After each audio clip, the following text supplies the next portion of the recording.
दोस्तों आपने अक्सर देखा होगा कि जब हम लंबे टाइम तक बाइक को चलाते हैं और फिर बाइक को रोककर खड़ी कर देते हैं तो उसमें से टिक टिक का साउंड आता रहता है। ये टिक टिक का साउंड गाड़ी के बंद करने के बाद भी काफ़ी टाइम तक आता रहता है। लेकिन क्या आपने कभी ये सोचा है कि ऐसा क्यों होता है या इसके पीछे की वजह क्या होती है? तो आज मैं आपको इसी के बारे में बताऊंगा कि ये टिक टिक का साउंड बाइक में से क्यों आता है। देखिए दोस्तों, जब हमारी बाइक का इंजन चलता है तो उसके अंदर एयर और फ्यूल का मिक्सचर जलता है और वो जलने के बाद हार्मफुल गैसों में बदल जाता है, जो कि है कार्बन मोनोऑक्साइड, हाइड्रोकार्बन और नाइट्रोजन ऑक्साइड। ये गैसें हमारे और हमारे पर्यावरण के लिए काफ़ी हार्मफुल होती हैं और इन्हीं हार्मफुल गैसों को कम करने के लिए बाइक के साइलेंसर में एक कैटालिटिक कन्वर्टर को लगाया जाता है।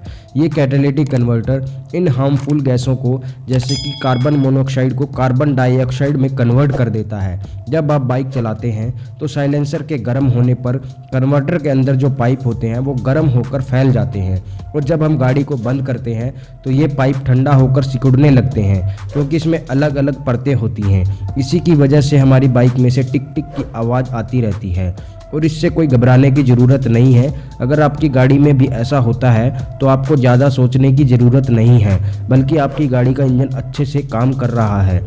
आई होप कि आप समझ गए होंगे कि बाइक में से टिक टिक की आवाज़ क्यों आती है।